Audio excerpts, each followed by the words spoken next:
बात हो, दलितों की बात हो, माइनॉरिटीज की बात हो, वहां पे मुझे लगता है कि मुझे अच्छे नंबर मिलने चाहिए। महिलाओं की इश्यूज पर मुझे सही नंबर मिलने चाहिए। मगर अगर मैं थोड़ा पीछे को और देखता हूं तो मुझे एक बात बिल्कुल क्लियर दिखती है कि एक चीज में मेरी कमी रही थी। भैया बोलने दो, ब्रदर बोलने दो, आप बाद में बोलना।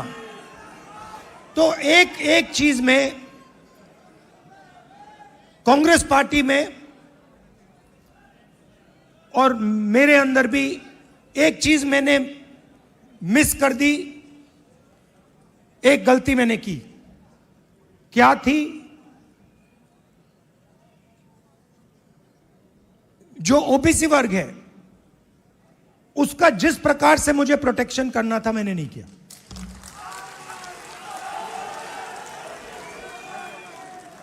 क्योंकि अगर, और इसका कारण था आपकी जो इश्यूज थी उस समय मुझे गहराई से नहीं समझ आई। मैं स्टेज से कह देता हूं कि 10 साल पहले, 15 साल पहले जो दलितों के सामने कठिनाइयां थी वो मुझे अच्छी तरह समझ आ गई। वो शायद वो ज्यादा आसान है समझना, वो क्लियर है। अनटचेबिलिटी, उनकी हिस्ट्री है तो एकदम पता लग जाता है। आदिवासियों की भी इश्यूज आसानी से समझ आ जाती हैं। आप उनके इलाके में जाइए, जंगल, जल, जमीन बिल्कुल सामने दिखता है। मगर ओबीसी की जो इश्यूज हैं, जो मुश्किलें हैं, वो छुपी रहती हैं, आसानी से नहीं दिखती हैं। मेरी रिग्रेट क्या है कि अगर मुझे आपकी हिस्ट्री के बारे में, आपकी इश्यूज के बारे में थोड़ा सा भी ज्यादा मालूम होता, मैं तभी जाति जनगणना करा देता। वो निकल गया और मैं स्टेज से कह रहा हूं वो गलती है मेरी, और कांग्रेस पार्टी की गलती नहीं है, मेरी गलती है। और इस गलती को मैं ठीक करने जा रहा हूं। और एक प्रकार से अच्छा हुआ है। मैं सोच रहा था कि ठीक है भाई, गलती हो गई तो अच्छा क्या है। मैं आपको बताऊं कि अगर उस समय जाति जनगणना करवा दिया होता तो जैसा मैं अब जाति जनगणना कराऊंगा वैसा नहीं होता। क्योंकि जो हमने तेलंगाना में किया है, आपको वो पॉलिटिकल अर्थक्वेक है, वो हिंदुस्तान की राजनीतिक जमीन को उसने हिला दिया है। अभी आपको उसका जो आफ्टर शॉक है वो अभी आपको लगा नहीं है, मगर वो काम हो गया है। जैसे सुनामी आई थी ना, मगर जो सुनामी, जिस अर्थक्वेक ने सुनामी बनाई, वो तो आपने देखा भी नहीं, वो समुद्र के नीचे था, है ना। मैंने थोड़ा स्टडी किया, पता लगा कि जब सुनामी आई थी 1000 किलोमीटर लंबी, मतलब क्रैक जमीन में आया था, किसी ने नहीं देखा। उसके बाद में 2-3 घंटे बाद उसका असर दिखा। वही हुआ है तेलंगाना में। मैं आपको बता रहा हूं, 21वीं सदी डेटा की सदी है। मोदी जी कहते हैं data data data, triple D, 4D, 5D, 3D, ऐसे बोलते रहते हैं। सुना ना आपने? 50-60 साल पहले अगर आप पूछते पावर कहां से आती है, लोग आपको कहते पावर तेल से आती है, ब्लैक गोल्ड कहते थे उसको। जिस देश के पास तेल है उसके पास पावर है, वो पूरी दुनिया को कंट्रोल कर सकता है। अगर वही सवाल आज आप पूछें तो ब्लैक गोल्ड नहीं है, आज का तेल डेटा है। और डेटा कंपनियों के पास होता है। आप रिलायंस के पास जाइए, अमेज़न के पास जाइए, वो आपको डेटा दिखा देंगे। किसी भी अस्पताल में चले जाइए, आपको वो डेटा दिखा देंगे। मगर जो डेटा आज तेलंगाना सरकार के हाथ में आ गया है, उसका देश में कोई मुकाबला नहीं है। आज तेलंगाना में हम आपको बता सकते हैं, हम आपको 1 मिनट के अंदर बता सकते हैं कि तेलंगाना की सारी कॉरपोरेट्स में, उनकी सारी मैनेजमेंट में कितने ओबीसी हैं, कितने दलित हैं, कितने आदिवासी हैं।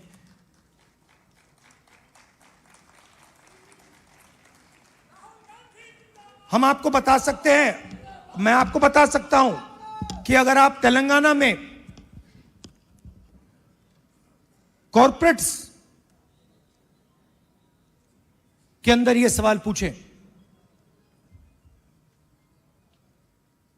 कितने ओबीसी हैं, मैनेजमेंट में कितने हैं, ओबीसी मालिक कितने हैं, दलित मालिक कितने हैं, लाखों करोड़ रुपए की सैलरी मिलती है उनको। आपने मीडिया में सुना होगा 2 करोड़ का पैकेज, 3 करोड़ का पैकेज, 5 करोड़ का पैकेज, सुना ना आपने? यह आप सवाल पूछ सकते हैं, तेलंगाना में ओबीसी को कितने पैकेज मिले? 0। एक भी पैकेज ओबीसी को नहीं मिल रहा, एक भी पैकेज दलित को नहीं मिल रहा, एक भी पैकेज आदिवासी को नहीं मिल रहा है। और आप मनरेगा की लिस्ट निकालिए, पूरी लाइन ओबीसी, दलित, आदिवासियों से भरी हुई है। ये जो गिग वर्कर्स कहलाते हैं, डोमेस्टिक स्टाफ, गिग वर्कर्स, इनकी लिस्ट निकालिए। तेलंगाना में ब्लैक एंड व्हाइट है। इस देश में मजदूरी ओबीसी, दलित, आदिवासी करते हैं।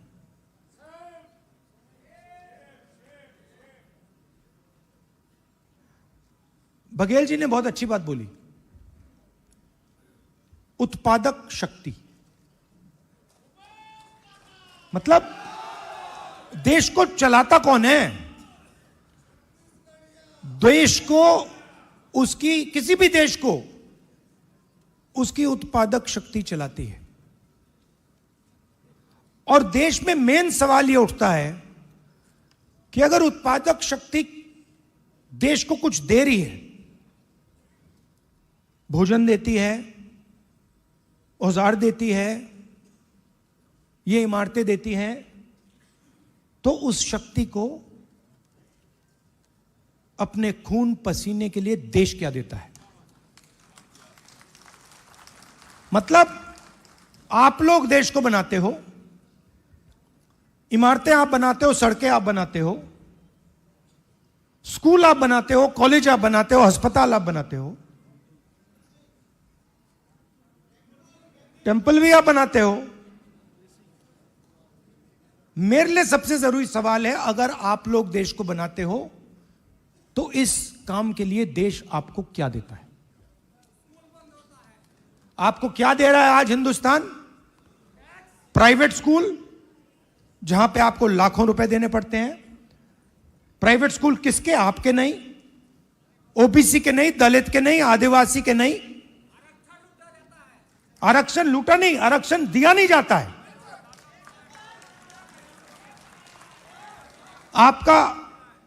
आपके जो ऑफिसर्स हैं आइडियलिज्म के साथ अंदर आते हैं, भर्ती होती है, आइडियलिज्म से आते हैं और फिर आस्ते आस्ते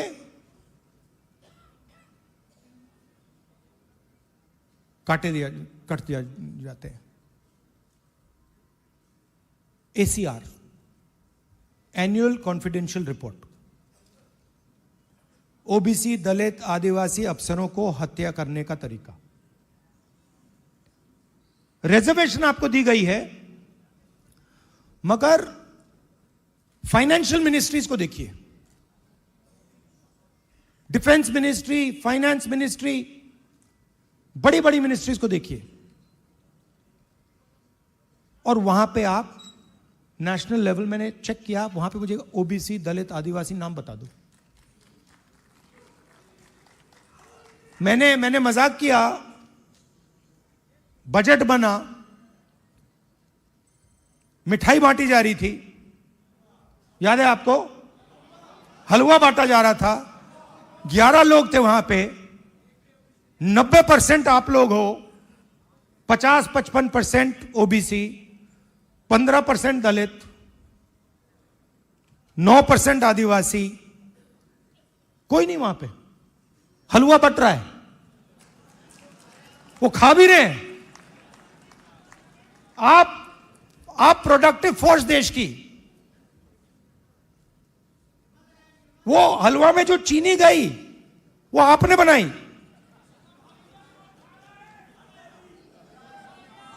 वो सब आप कर रहे हो, हलवा आप बना रहे हो और खा हो रहे हैं। तो अब मैं ये नहीं कह रहा हूं कि उनको हलवा नहीं खाना चाहिए, उनको भी खाना चाहिए, मगर भैया आपको भी थोड़ा मिलना चाहिए ना।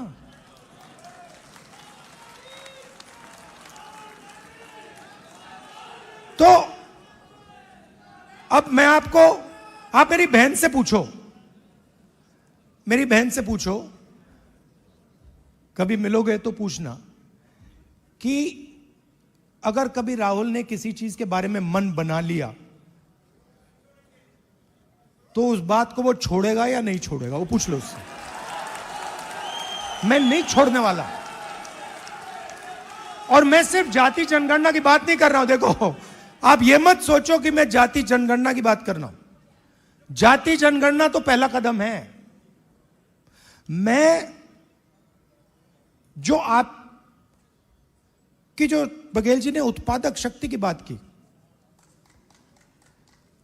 मेरा लक्ष्य है कि उस उत्पादक शक्ति को हिंदुस्तान में रिस्पेक्ट और हिस्सेदारी मिले।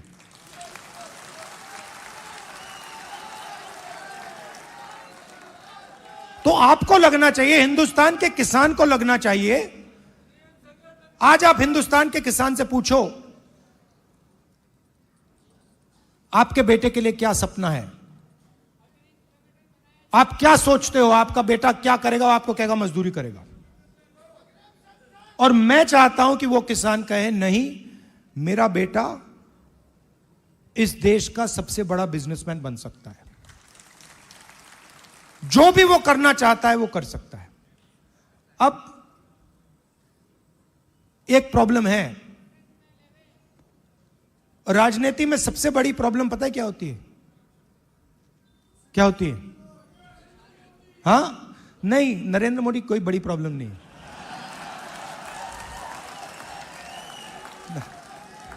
वो नहीं,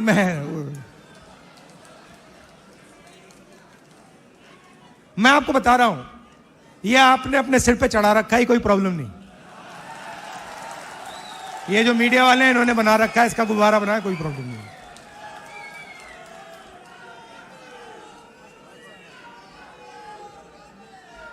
अब पहले तो मैं मिला नहीं था, अब 2-3 बार मैं मिल भी लिया हूं, बात समझ गया हूं मैं, कुछ नहीं उसमें।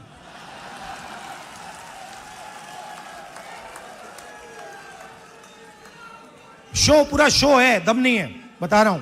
आप लोग मिले नहीं हो, मैं मिला हूं, बैठा हूं कमरे में। तो मेरा कहना है कि सबसे बड़ी प्रॉब्लम होती है राजनीति में, जो व्यक्ति अपनी शक्ति को ही नहीं समझता है। और मेरी सबसे बड़ी कंप्लेंट क्या है ओबीसी युवाओं से, कि आप अपनी शक्ति नहीं समझते हो।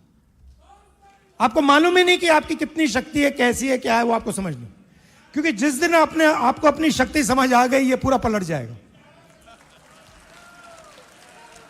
तो मेरा क्यों, और अच्छा सवाल उठता है, अब आप मुझसे कहोगे कि भाई आपने कहा कि हमें अपनी राजनीतिक शक्ति नहीं समझ आती, तो फिर क्यों नहीं आती? मैं आपको बताता हूं क्यों नहीं आती। क्योंकि नहीं, बांटे नहीं गए हैं। देखिए वो हुआ क्या है, मैं आपको बताता हूं, सुनो। और ये आपको गहराई से समझना होगा। ये आपकी, देखिए, दलितों की हिस्ट्री है, दलितों की हिस्ट्री है ना। देश के दलितों को अंबेडकर जी ने उनकी हिस्ट्री समझाई। और अगर आप आज दलित से पूछें कि भाई आपकी हिस्ट्री क्या है, वो आपको 3000 साल की हिस्ट्री बता देगा। वो आपसे कहेगा देखिए, हमें अछूत कहा जाता था, हमें बाहर रखा जाता था, हमें मारा जाता था। एक सेकंड में आपको बताएगा। आप वही सवाल आदिवासियों से पूछो, आपकी हिस्ट्री क्या है, वो आपको बता देगा। मगर अगर आप ओबीसी से पूछो कि भैया आपकी हिस्ट्री क्या है, आप जवाब नहीं दे पाते हो। इसका कारण है आपकी हिस्ट्री को आरएसएस और बीजेपी ने मिटाया है।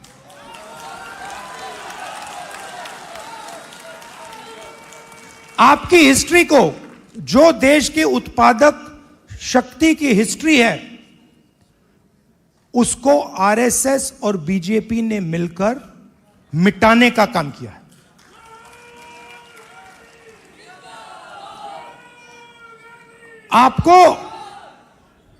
आप स्कूल पढ़े हो ना हिंदुस्तान में, स्कूल पढ़े ना। आप मुझे बताओ, आपने स्कूल में हिस्ट्री की तो किताब पढ़ी होगी, उसमें ओबीसी की हिस्ट्री कौन सी थी, कहां थी? उसमें कहीं लिखा था ओबीसी की हिस्ट्री के बारे में कुछ लिखा था? मैंने तो नहीं पढ़ा।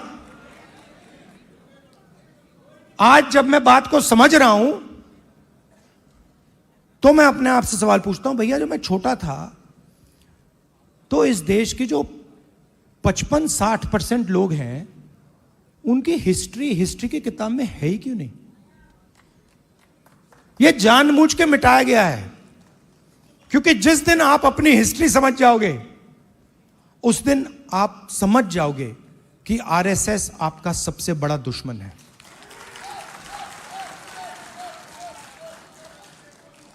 और आरएसएस ने आप पर आक्रमण किया है, और यह कोई नई बात नहीं है, यह हजारों साल से आक्रमण कर रहे हैं आप पे, मनुवादी वही। और यह हर लेवल पे होता है, हर लेवल पे होता है। ये एजुकेशन में होता है,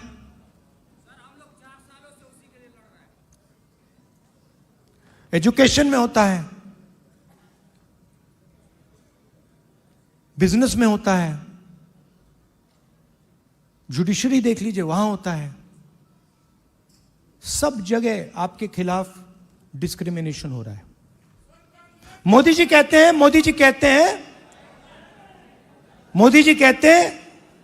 हिंदू इंडिया कहते हैं। 50% हिंदू तो आप हो।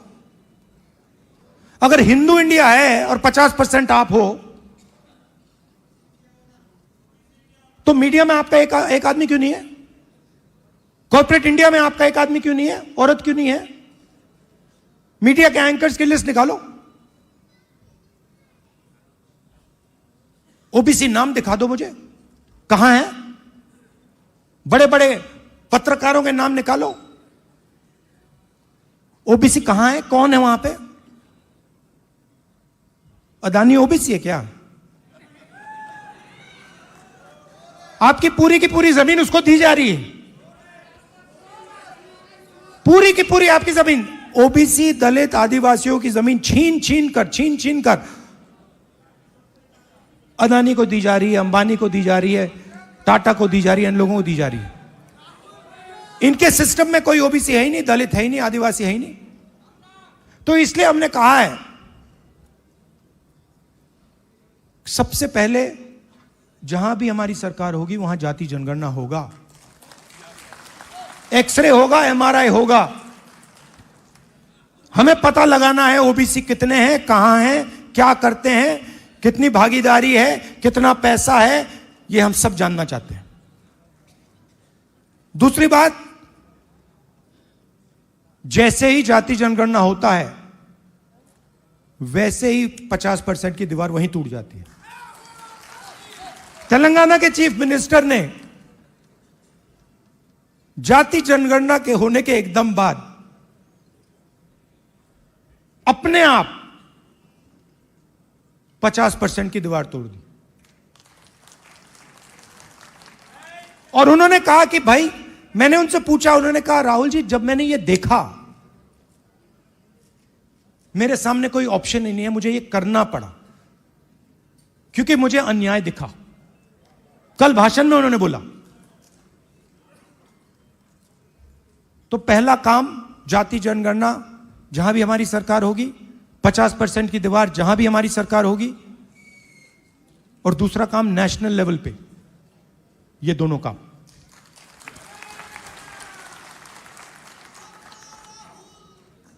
प्राइवेट एजुकेशन में तेलंगाना में बड़ी इंटरेस्टिंग बात आई। तेलंगाना में यह पता लगा कि अगर किसी व्यक्ति के पास शिक्षा है तो वो तेजी से आगे बढ़ता है। Education is critical to progress. और तेलंगाना में दूसरी बात पता लगी कि अगर आपके पास शिक्षा है और अगर आपके पास अंग्रेजी भी है तो डबल बैरल प्रोग्रेस होती है। बीजेपी के नेता कहते हैं अंग्रेजी को हम हिंदुस्तान से मिटा देंगे। नहीं, मगर आप उनसे एक बात पूछिए, आप अंग्रेजी मिटाना चाहते हो मगर आपके बच्चे कहां पढ़ते हैं? आपके बच्चे क्या हिंदी मीडियम में पढ़ते हैं या इंग्लिश मीडियम में पढ़ते हैं? आपके बच्चे क्या लंदन में पढ़ते हैं, अमेरिका में पढ़ते हैं, वहां क्या हिंदी में पढ़ते हैं वो? नहीं। तो रीजनल लैंग्वेज, रीजनल भाषा, हिंदी, तमिल, ये सब जरूरी हैं। बंगाली, पंजाबी, कन्नड़ा, ये सब जरूरी हैं, मगर उसके बिल्कुल साइड में अंग्रेजी भी जरूरी है। इसीलिए हमारा तीसरा मुद्दा, reservation in private education institutions, मतलब प्राइवेट एजुकेशन सिस्टम में दलितों को, आदिवासियों को, पिछड़ों को रिजर्वेशन। तो ये एक प्रकार से ओबीसी वर्ग के लिए एक पैकेज है। एक कमी रही है जिसको थोड़ा सा आज हमने डेंट मारा है। देखिए, ये जो कांग्रेस पार्टी है ना, ये आपकी भी पार्टी है, हमारी ही है, तो इसकी लगाम आपको पकड़नी पड़ेगी। हमारे सीनियर लीडर बैठे हैं, सिद्धरामैया जी बैठे हैं, चीफ मिनिस्टर हैं, बघेल जी हैं, गेहलोत जी हैं, पायलट जी हैं, नारायण स्वामी जी हैं, ये आइकॉन्स हैं आपके, ये आइकॉन्स हैं, मगर हमें ऐसे और आइकॉन्स चाहिए। इन 3-4 लोगों से नहीं होगा काम। हमें 40-50 ऐसे लोग चाहिए जो हम मतलब पूरे दम से ओबीसी विजन को आगे बढ़ाएं। और आखिरी बात, आप राहुल गांधी बोलते रहते हो, मगर राहुल गांधी, आपकी शक्ति के बिना राहुल गांधी कुछ नहीं है।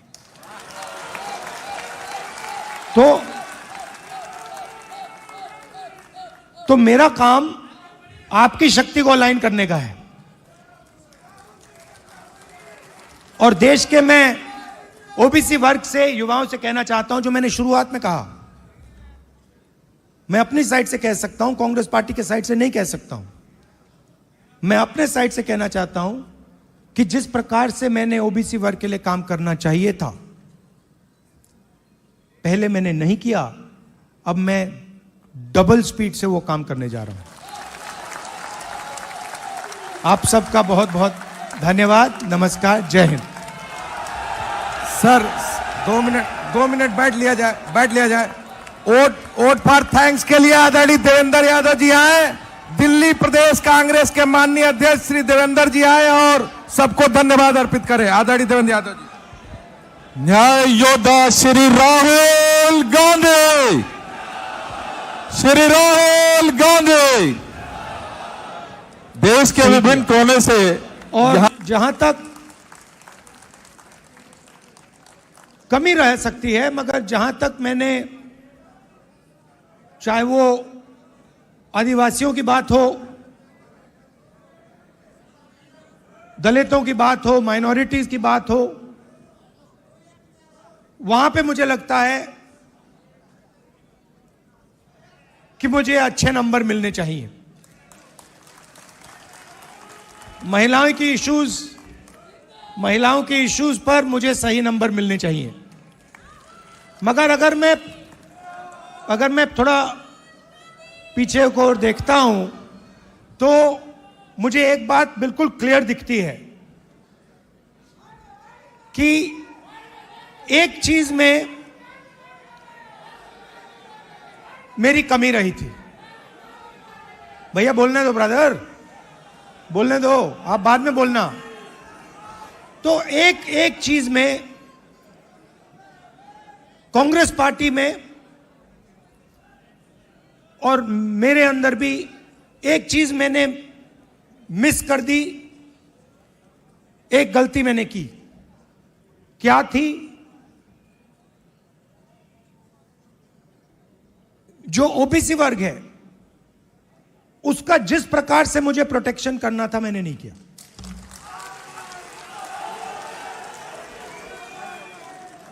क्योंकि अगर, और इसका कारण था, आपकी जो इश्यूज थी उस समय मुझे गहराई से नहीं समझ आई। मैं स्टेज से कह देता हूं कि 10 साल पहले, 15 साल पहले जो दलितों के सामने कठिनाइयां थी, वो मुझे अच्छी तरह समझ आ गई। वो शायद वो ज्यादा आसान है समझना, वो क्लियर है। अनटचेबिलिटी, उनकी हिस्ट्री है, तो एकदम पता लग जाता है। आदिवासियों के भी इश्यूज आसानी से समझ आ जाती हैं। आप उनके इलाके में जाइए,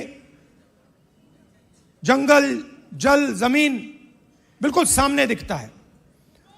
मगर ओबीसी की जो इश्यूज हैं, जो मुश्किलें हैं, वो छुपी रहती हैं, आसानी से नहीं दिखती हैं। मेरी रिग्रेट क्या है कि अगर मुझे आपकी हिस्ट्री के बारे में, आपकी इश्यूज के बारे में थोड़ा सा भी ज्यादा मालूम होता, मैं तभी जाति जनगणना करा देता। वो निकल गया। और मैं स्टेज से कह रहा हूं वो गलती है मेरी, और कांग्रेस पार्टी की गलती नहीं है, मेरी गलती है, और इस गलती को मैं ठीक करने जा रहा हूं। और एक प्रकार से अच्छा हुआ है। मैं सोच रहा था कि ठीक है भाई गलती हो गई, तो अच्छा क्या है मैं आपको बताऊं कि अगर उस समय जाति जनगणना करवा दिया होता तो जैसा मैं अब जाति जनगणना कराऊंगा वैसा नहीं होता। क्योंकि जो हमने तेलंगाना में किया है, आपको वो पॉलिटिकल अर्थक्वेक है, वो हिंदुस्तान की राजनीतिक जमीन को उसने हिला दिया है। अभी आपको उसका जो आफ्टर शॉक है वो अभी आपको लगा नहीं है, मगर वो काम हो गया है। जैसे सुनामी आई थी ना, मगर जो सुनामी जिस अर्थक्वेक ने सुनामी बनाई वो तो आपने देखा भी नहीं, वो समुद्र के नीचे था, है ना। मैंने थोड़ा स्टडी किया, पता लगा कि जब सुनामी आई थी 1000 किलोमीटर लंबी मतलब क्रैक जमीन में आया था, किसी ने नहीं देखा। उसके बाद में 2-3 घंटे बाद उसका असर दिखा। वही हुआ है तेलंगाना में। मैं आपको बता रहा हूं 21वीं सदी डेटा की सदी है। मोदी जी कहते हैं डेटा, 3D, 4D, 5D,